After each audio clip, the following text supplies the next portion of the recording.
अगर हम सुन्नत के मुताबिक कारोबार करें तो दुनिया में बरकत। आप जैसे ही दुकान में जाओ तो ताला खोलो, बिस्मिल्लाहिर्रहमानिर्रहीम पढ़ता तो बरकत खुद ही चली जाएगी पहले। और फिर जब गद्दी पर बैठो, अपनी सीट पर बैठो, तो ये दिमाग में ले आओ कि अल्लाह के रसूल की सुन्नत है। सच बोलेंगे अमानतदारी के साथ। जब तक बैठेंगे तो अगर 5 घंटे 10 घंटे दुकान में रहोगे तो नवाफिल और सुन्नतों का सवाब मिलता रहेगा। तो ये क्यों नहीं करते? क्यों नहीं मामला कैसे बनाते? क्यों नहीं नकल करते? मैं भी ये बात की तिजारत में भी नकल करनी है। हमारे हिंदुस्तान का कोई भी कानून हो, हमें अल्लाह उसके रसूल के कानून का ख्याल करना है पहले, ताकि हमारी दुकान भी बाबरकत हो जाए, नूरानी हो जाए, खैर वाली हो जाए। और चौथी चीज मुआशिरत। बाहम जिंदगी कैसे गुजारोगे? अकेले रहना है, माँ बाप का हक, भाई बंदों का हक, बहनों का हक, चाचा मामा का हक, रिश्तेदारों का हक, करीब और दूर का हक।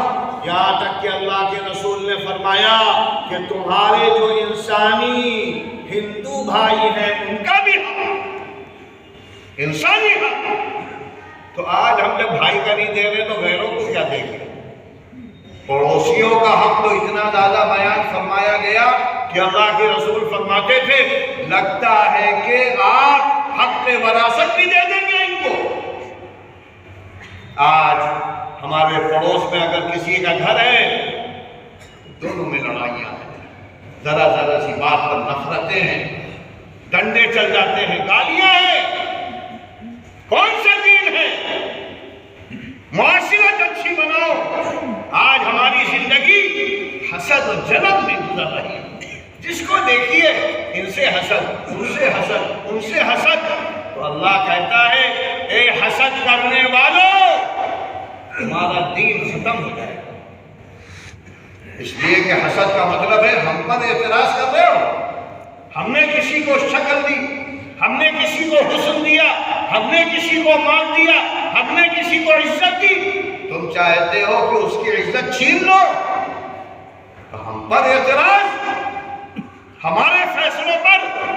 इसीलिए फरमाया गया कि हसद करने वाला, जलन करने वाला, दूसरों की चीजों को चाहने वाला खत्म हो जाए। वो अपने दीन को इस तरह खत्म करता है जैसा कि अस्तुरे से बाल खत्म हो जाता है। और कहीं फरमाया गया वो इस तरह घुल जाता है उसका ईमान जैसा कि बर्फ घुल जाए, लकड़ी में कीड़ा। आज ये भी मुआशरे का बहुत बड़ा गुण है। बस लड़ाई लड़ाई लड़ाई का माहौल। हम भी लड़ रहे हैं, आप भी लड़ रहे हो, अवाम भी लड़ रहे हैं, खवास भी लड़ रहे हैं, मजहब में लड़ रहे हैं। ये हनफी है, ये शाफई है, ये अहले हदीस है, ये बरेलवी है। ये कहां से आ गए?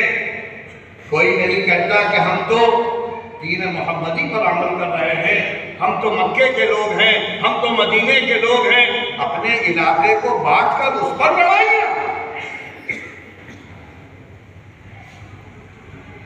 ये सिर्फ कुरान हदीस से दूरी है। अगर कुरान हदीस होता तो हमारे 4 फिरके, 10 फिरके, 50 फिरके ना होते। ये तो अल्लाह ने, अल्लाह के रसूल ने आसानी दी है, तो लिहाजा उस आसानी को हम समझते। अगर कुरान समझते, अहादीस समझते तो झगड़े ना होते, बल्कि ये इल्मी इख्तिलाफ रहमत बनता। आज हमने जहमत बना दिया। आखिरी चीज अखलाक। अखलाक अच्छे बनाओ, जिससे मिलो मोहब्बत के साथ मिलो, प्यार के साथ मिलो, दिल जीतो। अल्लाह के रसूल सल्लल्लाहु अलैहि वसल्लम फरमाते थे, अगर तुम अपने ईमान वाले भाई से मुस्कुरा कर मिलोगे तो ये भी सदका है। आज तो मालूम होता है कि गुस्सा है चेहरे पर, कोई आ जाए एकदम से तो सारा, और कोई ना कोई चुटकी ले लेंगे, चुटकी। और अल्लाह फरमाता है वैलुल लिकुल्ली हुमज़तिन लुमज़ा, लांतान करने वाले, चुटकियां लेने वाले, जुमले कसने वाले, बर्बाद बर्बाद। आज हमारा सेवा ही हो गया है, इनके बारे में कुछ कह दिया, उनके बारे में कुछ कह दिया, उनके बारे में कुछ कह दिया, यहां तक कि आग लगाई और चले गए, आग लगाई और रवाना हो गए। तो हमें कुरान और हदीस पढ़ना है, समझना है, नबी पाक सल्लल्लाहु अलैहि वसल्लम से सच्ची मोहब्बत पैदा करना है। अगर आज हमारा ये दीन होता तो आज के हालात में हमारे सामने सारी रहनुमाई थी। आज जो हालात हैं दुनिया की क्या है, मार धाड़, कत्ल, गारतगरी, बातिल, इंसानियत के कत्ल पे लगा है।